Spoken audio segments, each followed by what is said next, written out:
औज़ुबिल्लाहिमिनश्शैतानिर्रजीम बिस्मिल्लाहिर्रहमानिर्रहीम। Dear students, अस्सलाम वालेकुम। हमारा नेक्स्ट टॉपिक है सिनैप्स। ये कंजक्टिव न्यूरॉन के बीच में जो कनेक्शन होता है वहाँ पे एक छोटा सा गैप होता है जिसको सिनैप्स कहते हैं।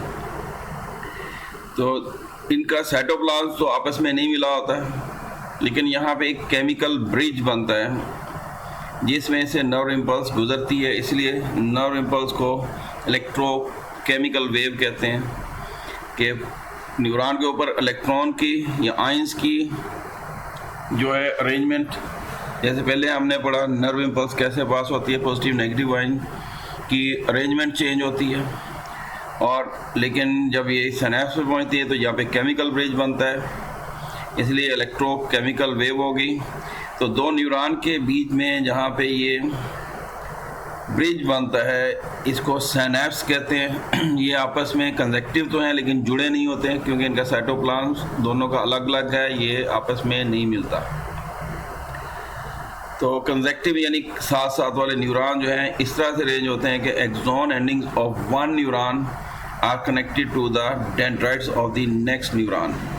यानी इस वन न्यूरॉन के देखें तो ये एक्सॉन एंडिंग है, जबकि दूसरे न्यूरॉन की जो है ये डेंड्राइट एंडिंग है। तो एक न्यूरॉन की एक्सॉन एंडिंग दूसरे न्यूरॉन डेंड्राइट के साथ एक सिनैप्स बनाती है जहाँ से नर्व इम्पल्स पास होती है, इसी को सिनैप्स कहते हैं। No cytoplasmic connection between the two neurons, दोनों के बीच में कोई साइटोप्लाज्मिक कनेक्शन नहीं है, बल्कि इसकी बजाय एक माइक्रोस्कोपिक गैप है जो दोनों के बीच में है। Each of these contact points is known as synapse. तो ये सारी सिनैप्स की डेफिनेशन भी होगी। तो अ सिंगल न्यूरॉन में form synapse with many incoming fibres of different neurons. तो जैसे यहाँ पे एक डेंड्राइट के साथ ये सिनैप्स बन रहा है तो बाकी डेंड्राइट्स के साथ दूसरे फाइबर्स आके भी ये सिनैप्स बनाते हैं। यानी एक ही न्यूरॉन के साथ बहुत सारे आगे मिल सकते हैं या एक न्यूरॉन का एक्सॉन बहुत सारे दूसरे न्यूरॉन्स के साथ इसी तरह से सिनैप्स बनाता है। ये डिफरेंट सिचुएशन होती हैं। तो नर्व इम्पल्स जो है वो पास करती है from one neuron to other through the synapse. एक न्यूरॉन से दूसरे न्यूरॉन में सिनैप्स के ज़रिए से गुजरती है, लेकिन इसके गुजरने के लिए कुछ कंडीशन है, जैसे but a single impulse does not necessarily get across. अगर एक इम्पल्स आती है तो ज़रूरी नहीं कि वो पास कर जाए सिनैप्स से। इसके क्या वजह हो सकती है? इट मे टेक 2 और 3 इम्पल्सेस, यानी जब तक 2 या इससे ज़्यादा इम्पल्सेस रैपिडली यानी आगे पीछे सक्सेशन में, रैपिड सक्सेशन में नहीं आती तब नहीं गुजरती, या फिर परहैप्स साइमल्टेनियसली फ्रॉम 2 और मोर फाइबर्स, 2 या 2 से ज़्यादा एक्सॉन्स या दूसरे न्यूरॉन्स के एक्सॉन्स जो हैं वो वहाँ से नर्व इम्पल्स नहीं आती, तो ये स्टार्ट नहीं होती impulse in the next neuron. तो ये अगले न्यूरॉन में इम्पल्स को स्टार्ट नहीं कर सकते। यानी एक ही फाइबर के ज़रिए से इकट्ठी 2 या 3 नर्व इम्पल्सेस यहीं से गुजर रही हैं तब ये पास होगी, या फिर इधर दूसरे से, तीसरे से, चौथे से एक ही वक्त में बहुत सारी नर्व इम्पल्सेस आती हैं तब इन सिनैप्सिस से ये पास होंगी। द एक्शन पोटेंशियल यानी स्टार्ट कहाँ से होता है नर्व इम्पल्स का? ये जंप नहीं करता from one neuron to next, ये जंप करके नहीं जाएगा, बल्कि ये मैसेज जो है ट्रांसमिट होता है अक्रॉस सिनैप्स। उस गैप या जो बीच में सिनैप्स है इसमें से ये पास होता है फॉर्म ऑफ केमिकल मैसेंजर की शक्ल में, जिसको न्यूरोट्रांसमीटर्स कहते हैं। यानी एक ब्रिज बनता है केमिकल्स का और ये केमिकल्स को न्यूरोट्रांसमीटर्स कहते हैं। मसलन ये एक एंड है, एक न्यूरॉन का एक्सॉन एंड है, और ये वाला दूसरे न्यूरॉन का डेंड्राइट है। तो इनके बीच में ये न्यूरोट्रांसमीटर्स रिलीज़ होते हैं। ये कह लें कि ये पहले न्यूरॉन की मेम्ब्रेन है एक्सॉन एंड वाली, और ये दूसरे न्यूरॉन की मेम्ब्रेन है। पहले वाली को प्री सिनैप्टिक मेम्ब्रेन कहेंगे ये वाली, और दूसरे वाले को पोस्ट सिनैप्टिक मेम्ब्रेन कहेंगे। तो जैसे ही नर्व इम्पल्स पहले के एंड पे पहुंचेगी एक्सॉन एंड पे, तो ये वेसिकल्स जिनके अंदर न्यूरोट्रांसमीटर्स हैं ये बर्स्ट हो जाते हैं और ये केमिकल रिलीज हो जाते हैं इस गैप में, ये सिनेप्स के अंदर, और ये ट्रांसमीटर्स जाके अगली वाली पोस्ट सिनेप्टिक मेम्ब्रेन के ऊपर जो रिसेप्टर्स हैं यहाँ पे जाके ये अटैच होते हैं। तो एक्चुअली ये उस नर्व इम्पल्स को अगले वाले में ट्रांसमिट कर रहे होते हैं।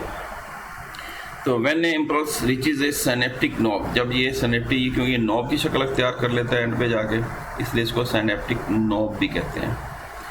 तो synaptic vesicles with in the fuse with the pre synaptic membrane, जैसे ही यहाँ पे नर्व इम्पल्स पहुँचती है इसके अंदर सिनेप्टिक ये वेसिकल्स मौजूद हैं, ये ओपन हो जाएंगे और न्यूरोट्रांसमीटर्स को रिलीज़ करेंगे, causing the release of neurotransmitter molecules into the synaptic cleft. यानी इस गैप को सिनेप्टिक गैप कह देते हैं, सिनेप्टिक क्लेफ्ट कह देते हैं। इसके अंदर ये रिलीज़ कर देते हैं the neurotransmitter molecules bind to the receptors, और ये इधर से रिलीज़ हुए और दूसरी तरफ पोस्ट सिनेप्टिक मेम्ब्रेन के ऊपर रिसेप्टर्स के साथ ये बाइंड होना शुरू हो जाते हैं। Bind to the receptors on the post synaptic membrane triggering an action potential, यानी यहाँ से जो एक्शन पोटेंशियल था अब दूसरी मेम्ब्रेन के शुरू में ये एक्शन पोटेंशियल पास कर दिया गया, ट्रिगर कर दिया गया। तो इस तरह से जो चेंजिंग चल रही थी पहले न्यूरॉन की सरफेस पे पॉजिटिव नेगेटिव आयन की, वो चेंज अब अगले न्यूरॉन की मेम्ब्रेन पे ये शुरू हो जाएगा, यानी by causing changes in its permeability to certain ions, ये आयंस के अंदर चेंजेस आना शुरू हो जाएगी। यानी पहले बाहर की तरफ पॉजिटिव आयंस है तो अब अंदर की तरफ मूव करेंगे, उसी तरह से नर्व इम्पल्स आगे पास होगी। तो न्यूरोट्रांसमीटर्स, अब न्यूरोट्रांसमीटर्स क्या है, इसको अलग से ही इंपॉर्टेंट है, 2 मार्क्स के लिए आ जाता है। Are chemicals which are released at the axon ending of the neurons. तो न्यूरोट्रांसमीटर्स केमिकल्स हैं जो न्यूरॉन की एंड पे जाके ये रिलीज़ होते हैं। ये जो डॉट डॉट से दिखा रहे हैं ये न्यूरोट्रांसमीटर्स हैं जो न्यूरॉन के एंड पे जाके रिलीज़ होते हैं, एंडिंग पे, एक्सॉन एंडिंग पे। तो एट सिनेप्स के मुकाम पे या सिनेप्टिक क्लेफ्ट में मैनी डिफरेंट टाइप्स और न्यूरोट्रांसमीटर्स, बहुत सारी किस्में हैं इसमें, मैनी डिफरेंट टाइप्स हैं जिन जो मालूम है इनको। दीज आर, इनमें से एक तो एसिटाइलकोलिन न्यूरोट्रांसमीटर है, दूसरा न्यूरोट्रांसमीटर एड्रेनालिन है, नॉर एपिनेफ्रिन है, सेरोटोनिन है, डोपामाइन है। इनकी लिस्ट याद कर लेनी बेटा, ये आ जाती है अक्सर न्यूरोट्रांसमीटर्स के नेम, डेफिनेशन और नेम, यानी ये पूरा पैरा ही आपने अच्छी तरह याद करना है। सारा ही सिनेप्स जो है मोस्ट इम्पॉर्टेंट है, लेकिन ये 2 मार्क्स के लिए भी मोस्ट इम्पॉर्टेंट है। तो acetylcholine, adrenaline, epinephrine, serotonin, dopamine. तो एसिटाइलकोलिन जो है पहले वाला जो यहाँ पे is the main transmitter for synapses that lie outside the central nervous system. मतलब ब्रेन और स्पाइनल कॉर्ड के बाहर जितने भी सिनेप्स बनेंगे उनमें एसिटाइलकोलिन जो है ये मेन न्यूरोट्रांसमीटर है। इसका मतलब ब्रेन और स्पाइनल कॉर्ड में ये नहीं होता, बाकी जो हैं वो सारे ब्रेन और स्पाइनल कॉर्ड में भी होते हैं। Others are mostly involve in synaptic transmission within the brain and spinal cord. यानी पहले वाला सेंट्रल नर्वस सिस्टम के बाहर जो पेरिफेरल नर्वस सिस्टम में पाया जाता है, बाकी जो है ये सेंट्रल नर्वस सिस्टम में पाए जाते हैं, ब्रेन एंड स्पाइनल कॉर्ड। तो स्टूडेंट यहाँ तक हमारा ये आज का टॉपिक मुकम्मल हो गया। तो नेक्स्ट टॉपिक तक के लिए अल्लाह हाफिज़ जी।